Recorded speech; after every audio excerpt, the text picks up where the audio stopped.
All right, everybody, we're live. Welcome to another episode of Focused Free Fit. We have a special guest today, Nikki Ballou. And I always like to start off the episode with telling everybody a little bit about how you grew up, what it was like growing up, and where you come from.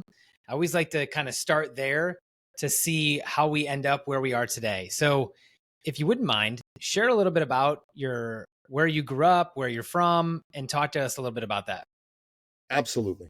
I'm originally an immigrant from the Middle East. I'm a Christian from Iran. When I was 11 years old, the Islamic Revolution took place in Iran. And my late father, God rest his soul, he could see the writing on the wall. This was not going to be a place to raise a Christian family. So he and my mom, they sat down together and they made a plan to get us out of Iran. And at the time, though, man, like I was a kid. I didn't want to leave my friends. I didn't want to leave my home. So, I wasn't on board with the plan, but How old were you? 11, right? 11. So what happened was, because I didn't want to leave my home, I didn't want to leave my friends, right? It was tough for my parents. But in retrospect, that was the single greatest thing they could have done for me and my two brothers. They got us out of Iran and they settled us eventually where I now live in Toronto, Canada. And let me tell you, man, living here has given me an appreciation for freedom. I believe inside every human breast beats the living heart of freedom. Every man, every woman on this planet wants freedom. They want to be able to march to the tune of their own drummer. They want to be able to follow their own path. They don't want to be told what to do or how to do it. And to me, that's the single most important gift from God Almighty to us human beings, right? And that's why I became a big champion for freedom. I believe that every man, every woman on this planet should be free. Without freedom, you can't have free expression. Without free expression, you can't have free enterprise. And if you're an entrepreneur without free enterprise, you can't be an entrepreneur. And my dad was a believer in freedom. He was an entrepreneur. And if you knew him and you were looking for work, he'd sit you down in his office, make a bunch of phone calls to his buddies until he got you a job. And if you were trying to start a business, he'd sit you down. He'd help you figure out what you were trying to do. He'd help you get access to capital, access to clients. Even if you were competing with him, he'd help you out because he didn't really believe in competition. And if you were trying to buy a car or a house and you didn't have quite enough money, Dad would top you up with a loan that he'd never let you pay back. And you might be thinking to yourself, come on, Nikki, who does that? Well, the late, great Napoleon Ballou, for one, why would he do that? First of all, he was a devout Christian. He believed he'd been blessed by God, and it was his duty to share those blessings with other people. But secondly, he did it because he could. He was a successful businessman. And he was able to share his success, his riches with other people. I wanted to be someone just like my dad. I became an entrepreneur. I wanted to help people. I wanted to be someone people looked up to. That's why I got into business and into entrepreneurship. My dad would always tell me, son, life is about people. I go, okay, Dad. Business is about people too, son. I said, wait up, Dad. Come on. Business is about money. Without money, you can't have business. He said, yeah. Smart aleck kid, right? But without people, there's no need for money. Remember that all business is about solving problems for people for profit. You solve acute problems for amazing people, and you make an awesome profit. That's the awe-inspiring purpose of business. And me, I got into the business of serving entrepreneurs because I think entrepreneurs are the best. They're society's greatest heroes. Every single entrepreneur has the courage to go after a dream. But a lot of good people who are entrepreneurs, they've got the best ethics, the best morals. They want to really serve people, but their sales and marketing skills aren't that great. And they're afraid of selling. Let's be honest. They're afraid. They don't want to be seen as pushy or salesy. Absolutely. Right? And here's the problem. If you're not selling, you're hurting yourself and your business and the clients that you could be selling to. Because a good person won't be able to do business with you. You won't make money.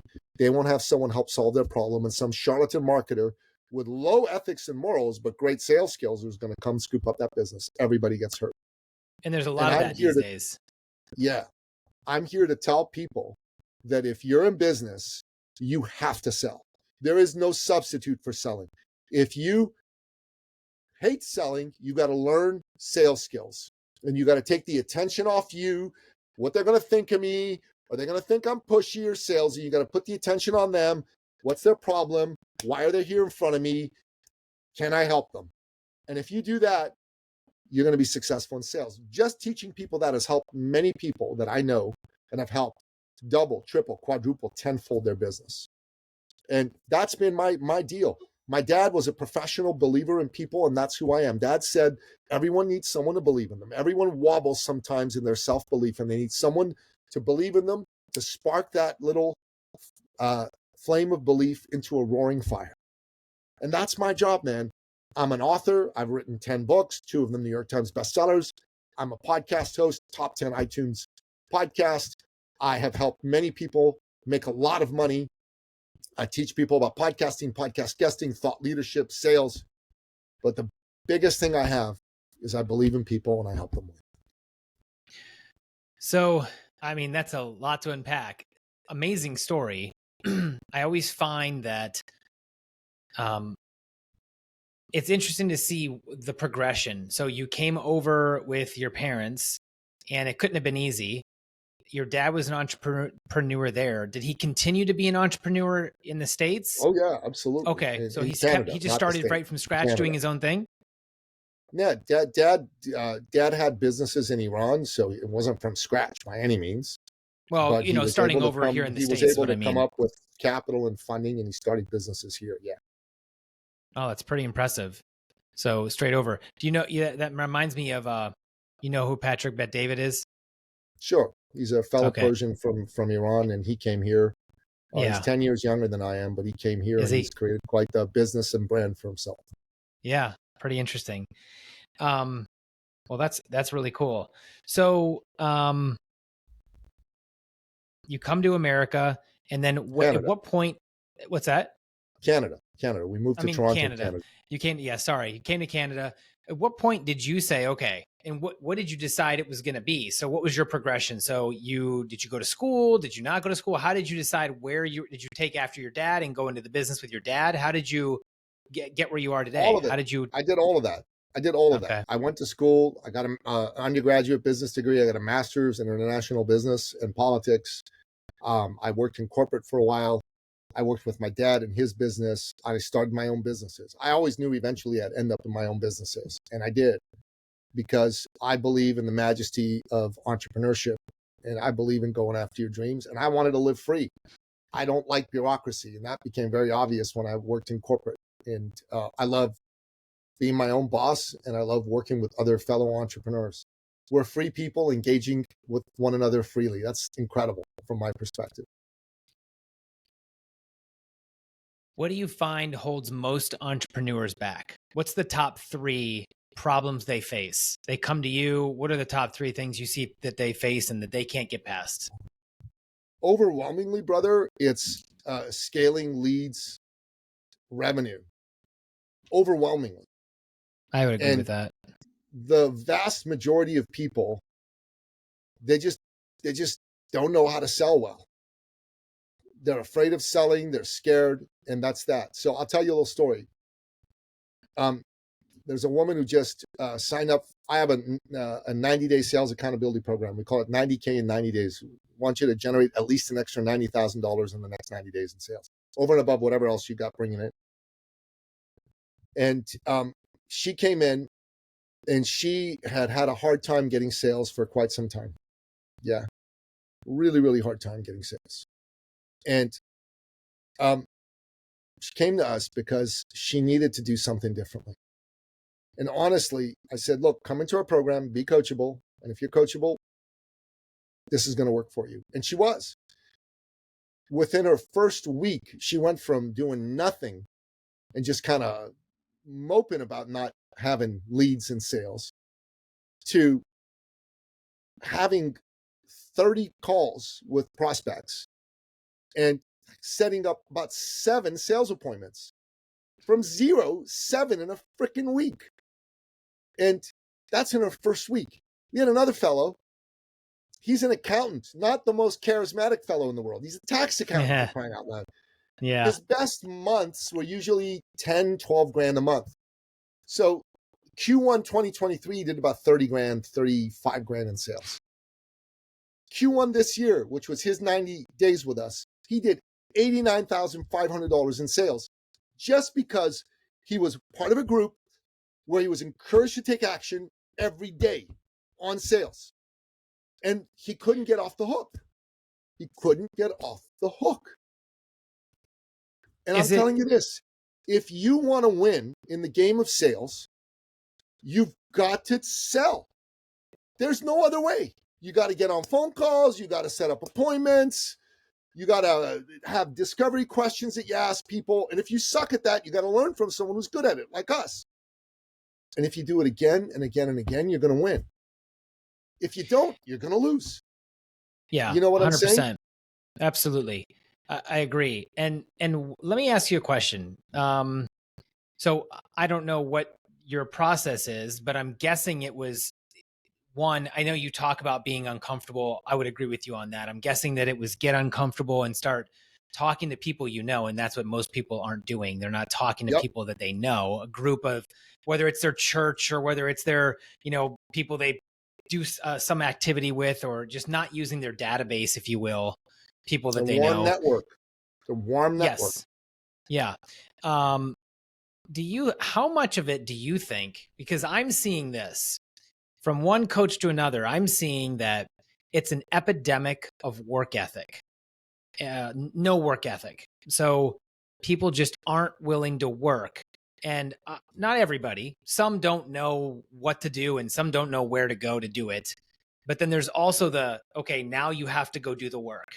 And am I wrong? Is it both? Is it, okay, some people then they just still won't do the work, but some will do it. And once they get the answers, they go and they're successful. I would say that's probably the case. What do you think about that? Look, the way I work is I charge for my services and I charge according to the value that I deliver. Yeah. Bottom line, you're going to be in my accountability program. It ain't going to cost you $5. It's going to cost you thousands. Sure. If you're going to pay thousands to be a part of a sales accountability program, it behooves you to do what your accountability program tells you to do. And exactly. The vast majority of the people who come into our program are ready to work. Now, there are a few who haven't been. I just had a call with someone before you. It was why I was late for our podcast interview. She wanted to know about how I could help her. And I told her, this is what I do. And she just kept going, well, how are you different? And I'm like, it's not about me. It's about you. It's not, I need to be different. You need to be different. Right now, you're trying to put the entire onus of coaching on me. And I'm going to, and I told her, it's on you. And I'm going to tell her, I recommend you don't sign up for any program with anybody until you change your attitude. I'm going to send that to her in a text as soon as you and I are done. I'm going to say, it was great talking to you, but here's what I want to tell you out of our call. I would not take you on right now as a client. I absolutely wouldn't take you on. Well, it doesn't help anybody. Until I'm clear that you're clear that you own this success. You are not coachable. You want to just put all the blame on, I put money in programs. That's your problem. The problem is not the programs. The problem is you. You need to own that you went into programs and you didn't do the work you were supposed to do. If you're willing to change and you're truly willing to tell me, hey, I'm ready to work with you because I am ready to give up being uncoachable, then we can talk. But other than that, I love you. I respect you. I think you're a great person, but you're fundamentally uncoachable and you can't join my program. That's what I'm going to tell her. And when people come into my program, they tend to do the work and they tend to get the results.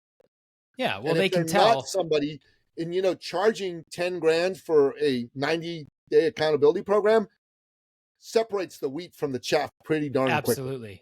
Absolutely. Yeah, I agree with that. So getting uncomfortable and focusing on your warm network or whatever you want to call it, right? That handles leads to some degree. So you mentioned scaling minimum in your warm network that you're not accessing because you're lazy. What did you say? What was the first thing you said? $250,000 minimum. $250,000 in your warm network that you're not accessing because you're being lazy and you're not calling them. Oh, that's probably I could get on board with that. I see it all the time. Scaling. Talk to me about scaling. The process of what people are dealing with and what they need to change. At the end of the day, if you own a business, you're in charge of your own sales. Okay, you're in charge of your own sales. And you've got to own that. I think that mindset shift is number one. And the second part of it is that you need to learn how to have a strong personal brand where there's a point of difference between you and the marketplace. There's a lot of experts out there, but there's not a lot of authorities or thought leaders. I teach thought leadership. What's the difference between an expert and a thought leader? An expert is someone who knows something, but they're invisible. Nobody knows them. A thought leader is someone who knows something, but everybody in their marketplace that needs to know them knows them. They're professionally famous. So I teach people about how to become a thought leader, how to become professionally famous. So yes, you've got to have good expertise and it's got to be written out in a powerful, strong way. All that's super true and super important. But more than anything else, right? More than anything else, you got to learn how to have the marketplace know who the heck you are. Because if they don't know who you are, you're going nowhere. So I'll give you an example of a client. So we had this woman, functional medicine doc, successful, made 6 figures. She came to us and she wanted to tenfold her business. Why? She had a big why. Her dad was dying of brain cancer, glioblastoma. And 6 months later, he was dead. She was daddy's girl. And she wanted to honor his memory by becoming as successful in business as he was, because he was a very successful multimillionaire entrepreneur. She came to us and she said, okay, how do I do this? And I said, okay, well, what do you do? Who do you help? She says, well, I can help anybody with any health problem. Too broad, too wide. I said, we're going to do an exercise. She said, okay. I said, let's draw a Venn diagram. In the first circle are all the people that you have gotten amazing results for. Make a list. So she did. In the second circle are the people you love working with. They're like just fun to work with, great to work with, awesome, enjoyable. Make a list. She did. In the third circle, make a list of the people that were easiest to do business with. They paid on time, in full, referred lots of clients. She made a list of those. Who are the people who overlap all three? Became pretty obvious who they were. They were professional women over the age of 45, successfully married with children and very successful in their careers.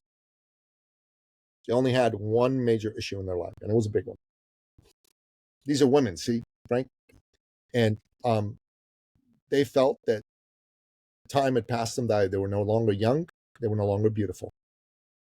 And they were resigned they'd never get it back. Now, Frank, you're a man, you're not a woman, but I think you've known a woman or two. I suspect you may have even had a mother, and you may have even dated a woman or two in your life. And one or Frank, two. One or two. And Frank,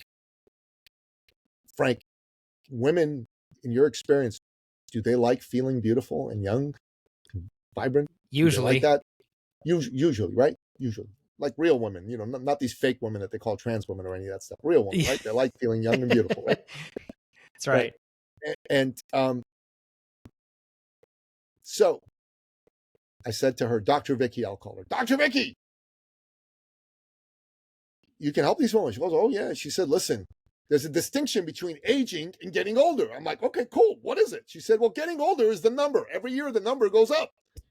You are going to get older. If you are alive, you're going to get older. Every year the number goes up. Okay, I got it. But aging, that's not so inevitable. Not so inevitable like getting older.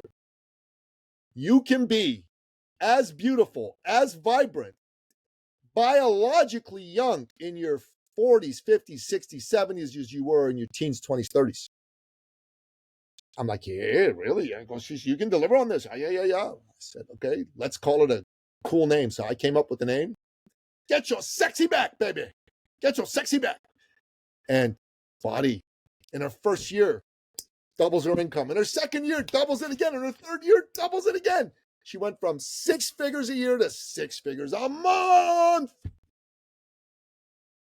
Big Power difference. of thought leadership, brother. Power of thought leadership.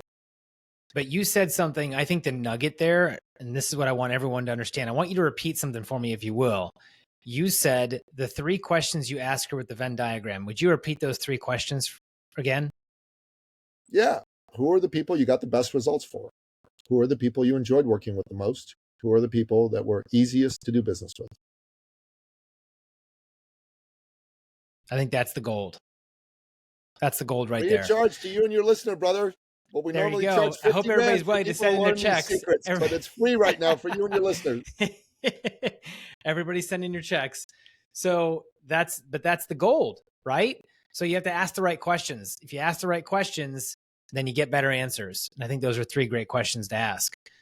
Great place to start. So I think that's really important. Yeah, for sure. 100%. So we talked about, so she's asking the right questions and she's going to call the right people. She's going to get more leads, and then she's going to start to get bigger and she's going to need more help, right? So this leads us to our scaling question, which we're kind of on. So you said that someone has problems with I would agree with you. Scalability is an issue, right? The leads is an issue, and then the revenue is an issue, and that could be a couple ways to fix that. The scalability issue, how do they figure out, okay, I'm getting more deals, I need help, I'm starting to get underwater? How do they go through the process of figuring out who to need and where they go next? Well, there are 4 qualities that everyone needs to have in order to really win in the game of business. Number 1 is you got to be decisive. That means you got to be like, I'm in it to win it. Number 2 is you got to be committed. You got to be willing to suck at something before you're any good at it. Right? And a lot of people don't get that. Like if you go, I'm not good at this, and you realize you have a goal to win in business, and this is one of the skills you need, you better learn to get good at it and commit to it. And number 3 is you got to be coachable. You got to invest in yourself. You are the entrepreneur. You're the most important asset in your business. Businesses invest in key assets all the time. As an entrepreneur of a micro or small business, you are by far the most important asset you have. You got to invest in coaches. You got to join masterminds. You've got to be coachable and go to conferences. You've got to take courses, buy and read books. Invest in coaching, bro. And finally, you got to be resourceful and come up with the time, energy, and money to do all this. So if someone says, I'm underwater, I don't know what to do, what do you think I'm going to tell them? Hire a coach. A good coach. A great coach. The best there is coach. What you shouldn't do is say to yourself, well, I'm not going to do that. I don't need any help. Yeah. Well, investing in yourself is one of the number 1 things you need to do. And most people don't see the value in that. And that's unfortunate. Robin Sharma, the author of the legendary book, The Monk Who Sold His Ferrari, he used to be a client of mine when I was a fitness trainer, said to me once, if you want to double your income this year, triple your investment in personal and professional development. I listened to him. Whenever I've done that, I have at least doubled my income. So true. If your business right now is lacking sales, you need to do something about it. You need to learn how to sell. You need to be part of a community where they teach you how to sell and they give you accountability. Right? If you are wanting to learn how to get business through podcasts, you need to go do a course on it. I teach a course called Get Booked and Get Paid about how to get booked on podcasts and get paid. Do my course. There's other people who teach courses on how to start a podcast. Do that course. If you want to learn about how to be a thought leader, I teach a course on creating your thought leadership. Do that course. You've got to do courses. You got to join masterminds. You got to do them. It's a journey. Other way. It's a journey. Yes, ma'am. Invest in yourself. I agree. Let me ask you a question. So in today's world, a lot of what you're saying is, there's 2 things that I see. One is another problem, and well, they're both can be challenges. Let's say that. And I think that's added more to most entrepreneurs' plates that they weren't prepared for. Is what it is. You got to do what you got to do. Social media, video, right? I coach on, hey, video first, social, you've got to be out there. That ties directly in with what you said earlier. But then also focus. People do too many things and they don't have one lane they stay in, and then they're all over the place and they never really get deep enough on one topic or one getting too, not niche enough. Do you see that? And how do you have those conversations with your clients? Do you agree? Look, I got to be honest. Most of my clients aren't doing a ton on social media or video. I've got some clients who do that. I got a few clients who are doing podcasts, and I teach people how to be a guest on other people's show. So I can't really speak to that from experience. Okay. You probably can speak to that better than I can. But I can tell you this, when it comes to generating sales and leads, I know that they are not doing that to the extent they ought to be doing. They aren't calling their warm network. They're not doing things like social media, video, podcasting, and podcast guesting with the intention of generating leads. They just want to get visibility. I got to be honest with you, that is a weak intention. On a good day, passive. It's a weak intention. You need an intention to say, I'm going to do this to get leads and sales. If you do that, that's a good intention, and you will generate leads and sales. So to me, that's the number one intention you ought to have. So when I go on a podcast like yours, I have what I call the triple intention. Number one is I want to inspire your listeners. We're living in a time where a lot of people need inspiration. God has given me the ability to inspire people with how I speak. So that's number one. Number two, I want to make you feel like you made an amazing decision to bring me on. I want you to say to yourself, this dude is the greatest guest I've ever had on. I want him back, man. And number three, I want to build a relationship with a fellow business owner. How do people do business with one another? They do business with people they know, like, and trust. What's the best way to know, like, and trust someone? Talk to them. What is a podcast interview? It's a conversation. At the end of this interview, I will have probably inspired you and a few of your listeners. I will have probably had you go, man, I'm glad I brought this guy on. He's great. And third, I will probably have built enough of a relationship with you that there's an opening for us to discuss collaboration opportunities, doing business opportunities. That's why I go on shows. And I teach people to have this type of intentionality when they go and they're a guest on a show. Most people go on a show and go, I'm just coming on a show because I want more people to see me. I want to be visible. That doesn't help. What's that going to do for you? Nothing. Nothing. Talk to me about branding, because I think I think there's people think there's different ideas of branding. You know, like you said, people go on, they go out, and they want to be on the podcast just to say visibility. How do you build that brand? What do we think what's the most important piece that people need to focus on to build their brand? It's not any one thing, man. When you build your brand, you need to be omnipresent with your messaging, right? Like you talked about videos, social media, podcasting, podcast guesting, writing books, all of those need to be done. But I want to say this to you first and foremost. Don't just go out there and spew crap that you really don't know about or you haven't spent the time to think through. So I want to show you something, okay? This is a tool which a fella in Australia invented, an IP snapshot, right? This is a tool for creating intellectual property. Do you have any intellectual property you've thought about, or you just want to go and spew some basic cliche crap? No, you need to create some intellectual property. This is a folder full of these IP snapshots. This is like a whole area, the subject of high performance, of execution, of winning. So I've got a bunch of these folders, right? This is my winning folder. I've got 56 of these IP snapshots in my winning folder.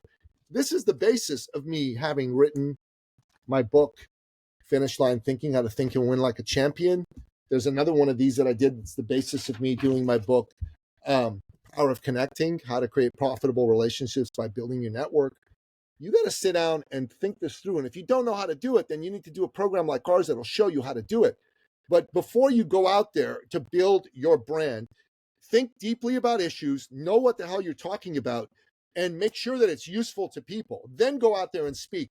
The biggest mistake that people make, they go, I'm going to brand myself. I'm going to go on a gazillion shows. I'll put on a video. So if you put on a video, let's say it goes viral and 10 million people watch it, and you said some really stupid shit. Congratulations, man. You have a brand as an idiot. Yeah. You know what I mean? Sure. And that's not a good brand. That's not a good brand, bro. Well, that's what a lot of people do. You, but you have a brand with those 30 people as a deeply intelligent man in your area of expertise. There's a lot of people that do that on social nowadays. Yes. Every day, all day. Social is full of dummies. I'm sorry, but it's a fact. It's very true. Very true. Well, and things are changing drastically. What the one key word that you said that I loved was omnipresent. That's dead on. So I think that's the best thing you said. So, okay, tell me about what you do with people when you bring them to, I think I saw that you have seminars. Did I see that correctly? You have events. Yeah, I don't know if we call them a I've got a bunch seminar, of but they're different events. events. Yeah, What's that? workshops. I got Yeah. workshops. I got ongoing programs. We do both. Yeah. I agree with the mastermind comment. I think people do need to join masterminds, and they need to be around. They're the sum of the closest people around them, right? We've heard that how many times? Exactly. A gazillion times. And so I think that's absolutely important. What are the other important topics when you talk to clients and you talk to them about being successful? I know you have a lot of different programs, how to add 20 to 100K in a year, or how to make $1 million in 3 years. What else do you focus on besides your close network or your warm contacts? Is there anything else that you talk to them about? Yeah, podcast guesting. Like I told you, that's a program. What do you focus on when you talk about podcasting? Walk us through that. Podcast guesting, like I said, you have to have a triple intention, right? I show people, like you and I met through Podmatch. So Podmatch is a powerful tool that has been a game changer for me. But I used Podmatch to get on 600 shows over the last 2 years. My first 100 shows I went on, I made no money. And then once I got onto my 101st show, it all seemed to click. And there is a format to the talk. The talk can't just be a talk. So I show them how to format their appearance. I show them how to tell the right stories. And I show them how to do a good job for the host. Because like I said to you before, this is what I realized that nobody else realized. This is a business opportunity for you, for me. This is a business opportunity. It's not just a day to have tea and crumpets. You know what I mean? And I teach people from beginning to end how to create these opportunities, how to use Podmatch to pick the right shows to go on, and how to generate a conversation with the host that is going to be valuable and beneficial during the podcast, and then potentially after the podcast as well. And that's what people don't understand, is that you and the host are in a unique situation to not just have a great conversation, but to potentially do ongoing business with one another. You think about that. You can bring people on your show as a host that are potential clients for you. I've done that on my show. Mm-hmm. I hope and trust you've done the same on yours. And I would recommend that everybody do that. So, and me as a guest, I can go on shows where the host is potentially a client for me, potentially a referral partner for me, potentially a joint venture partner for me. All these things are things that people don't talk about and don't practice. Nikki Ballou talks about them and practices them. I joined Podmatch May 14th, 2022. I've done over $380,000 in sales, 5 to 7 hours a week, because of being on other people's shows. And I do lots of other things to make money. But this is very important. This is why I teach a 2-day workshop called Get Booked and Get Paid. Anyone who wants to learn how to do what I've done should come and do that workshop. That's a powerful workshop. It'll change your life. And podcast guesting works today.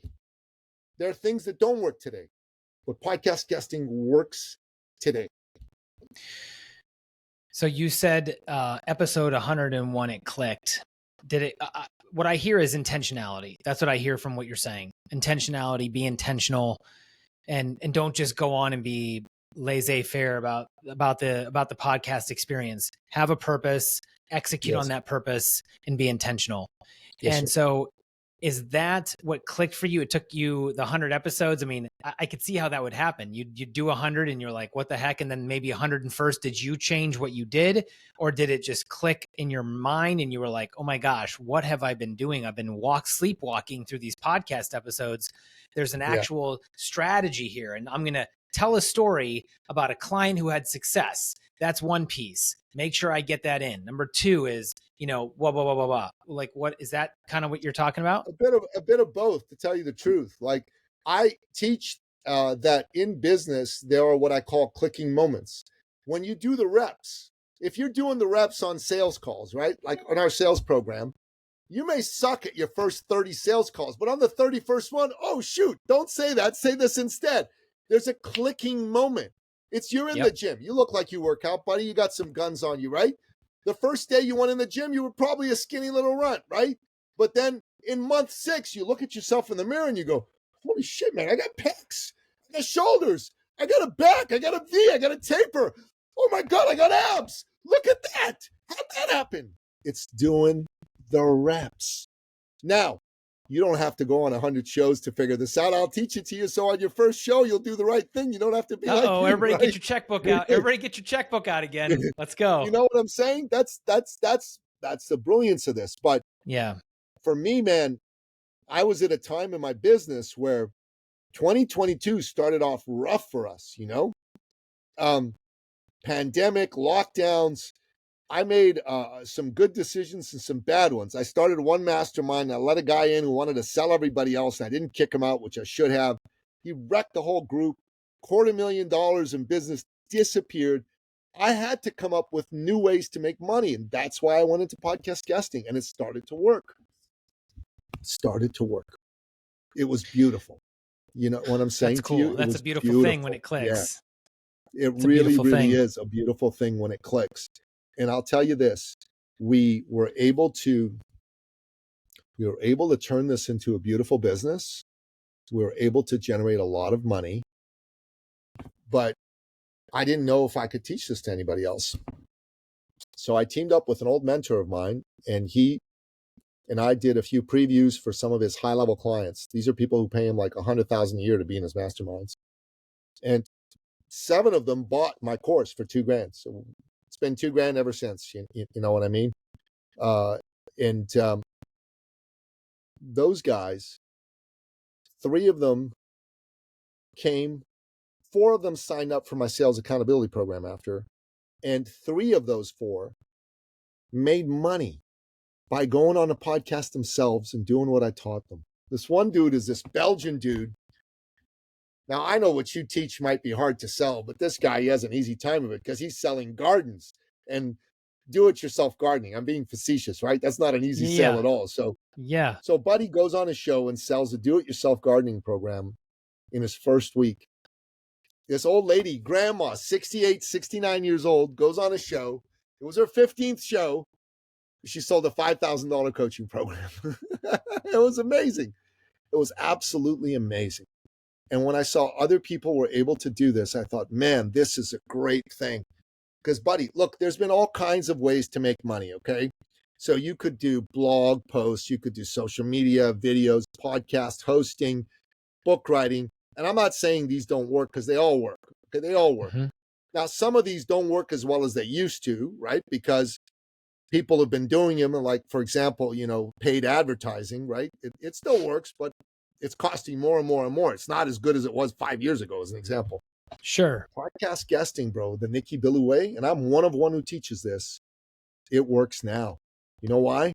Because other than me and a few of my students, nobody else is doing it. Nobody. But in 3 years, everybody will be doing it. It won't be so easy, but it's easy now. So you should get on it now. You should learn now. You should come and figure this out with my help. Strike now. while the iron's hot. There you go. Hey, baby. I like it. Okay. Walk me through the 1 million in 3 years. Walk everybody through the 1 million in 3 years. Well, I think I told you the story of my client, Dr. Vicky, right? She was 1 million in 3 years, right?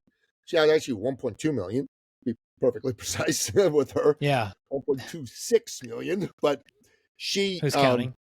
Who's counting, right? Not me. But what was important? First of all, she had to narrow her focus.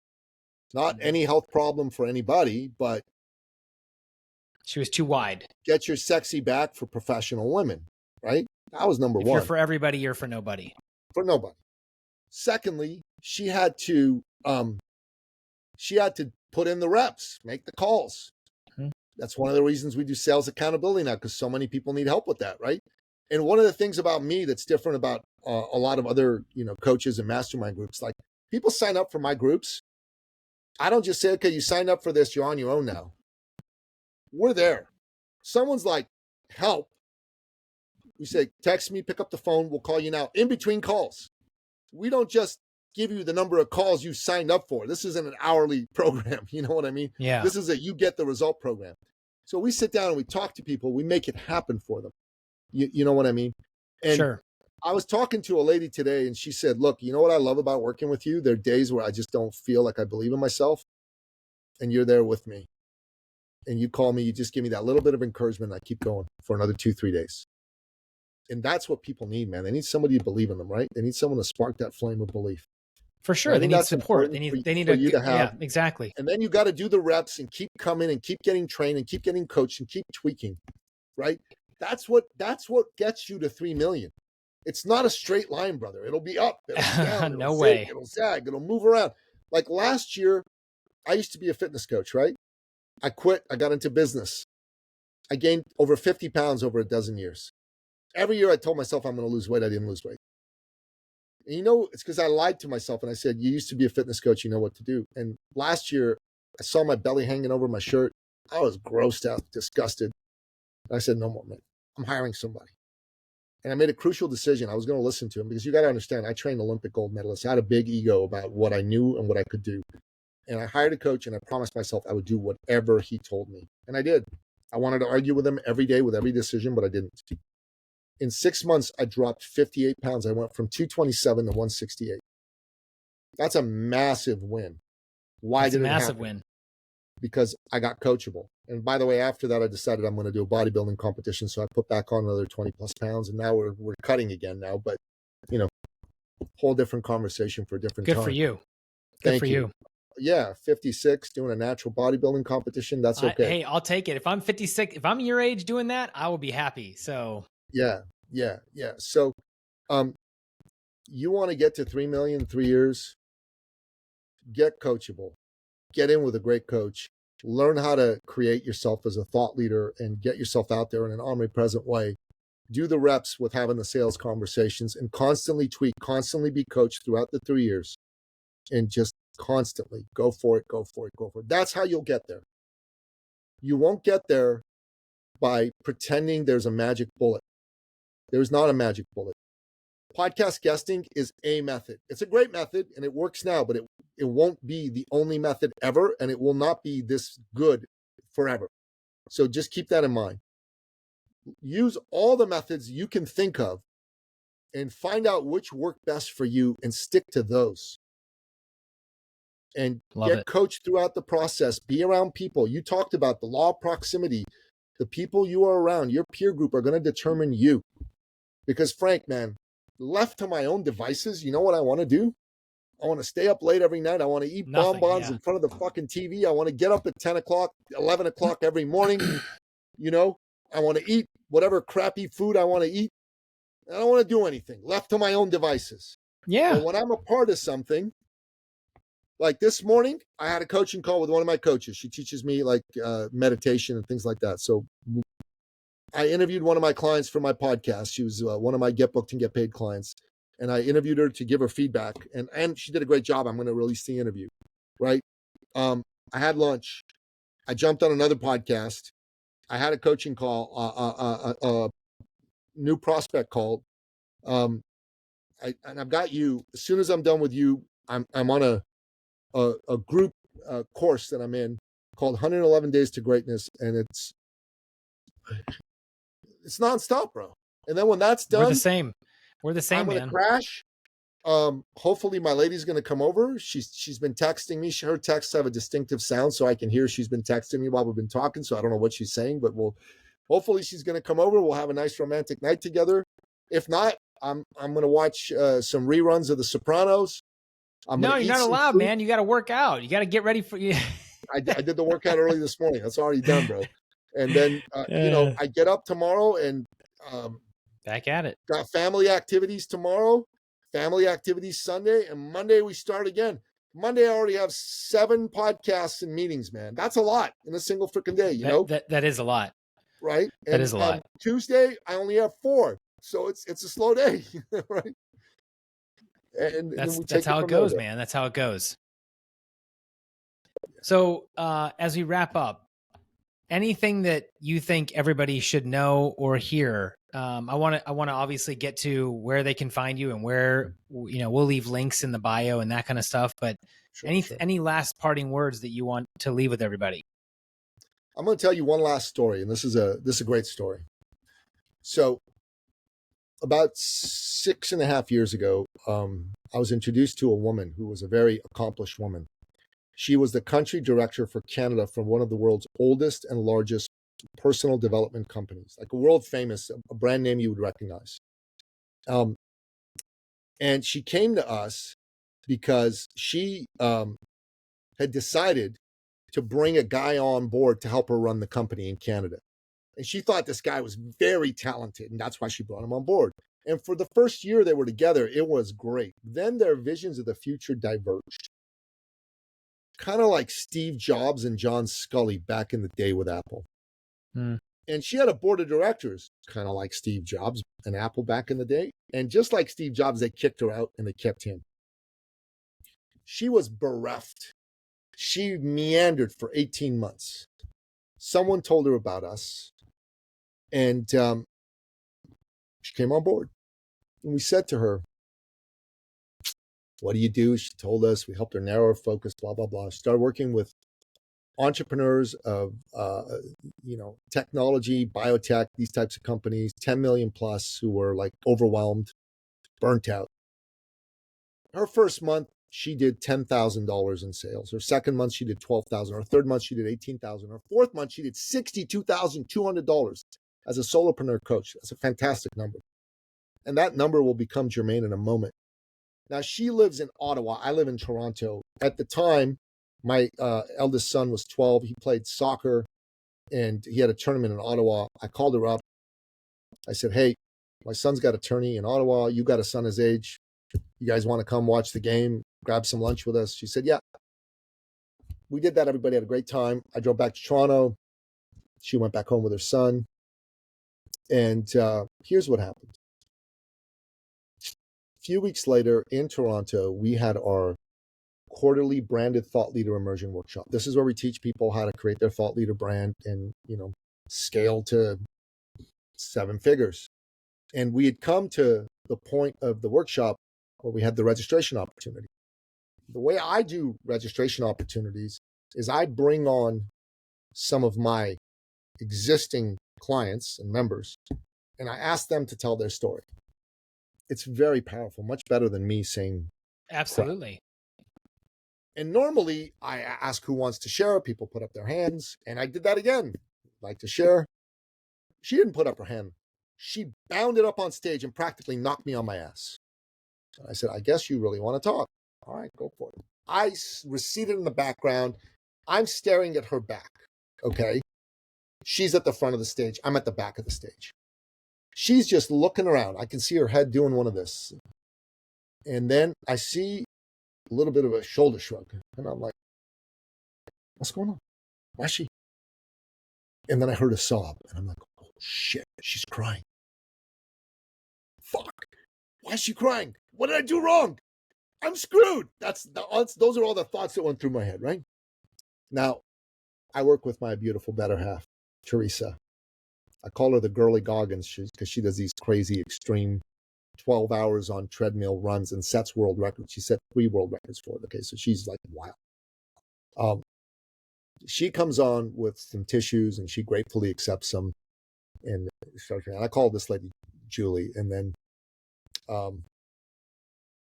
then she turns around to me and she's still sobbing. And she says, Nikki, you didn't know this in between sobs, but when you and your little son came to visit me, and my little son said, Mommy, who are we going to go meet?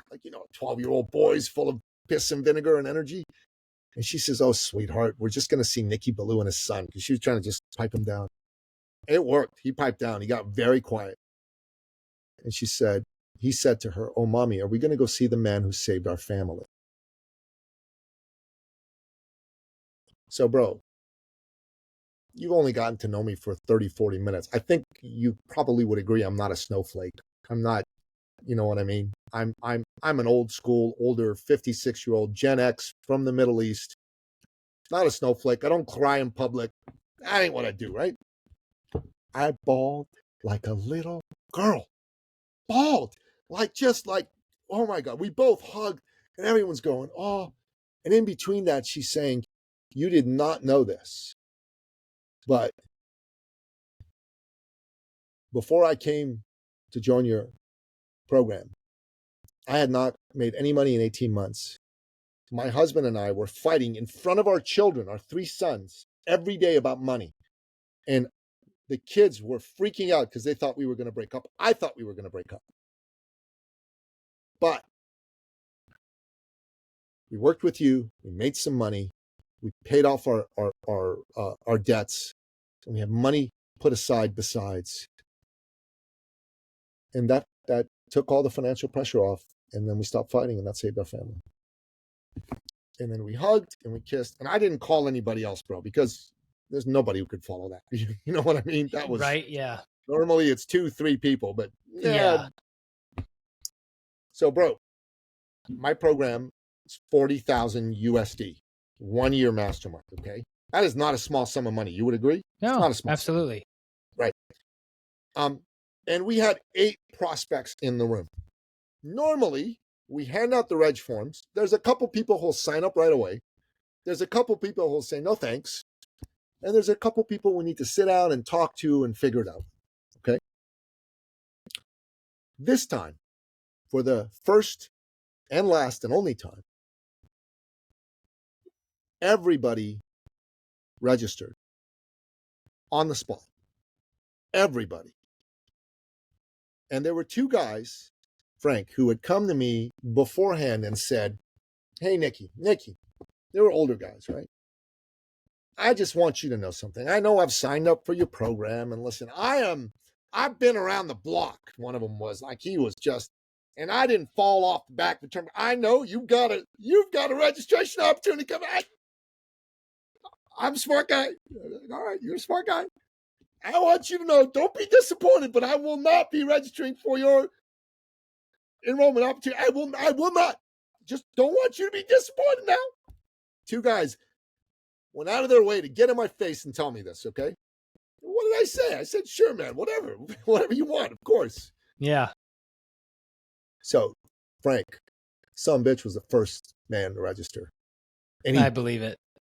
And he threw the damn thing in my hand violently almost, right? Like I thought he was going to punch me. And he looked at me like this and he said, you son of a bitch. I'm like, what the fuck, man? Is he going to hit me? What's going on? Do I need to start defending myself here? Yeah, I wasn't going to sign up for your damn opportunity. He said, but I guess you're not full of shit like everybody else. And to tell you the truth, I do need some help. So, Frank, I'm just going to tell you people this. I believe that I'm my father's son, and I was put here on this earth to carry on his tradition, to believe in people.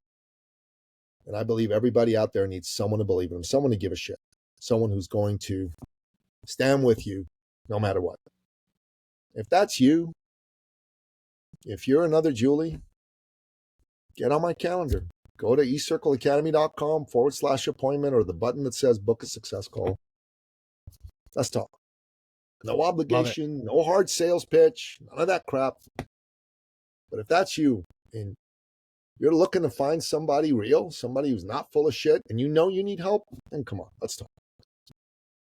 Love it.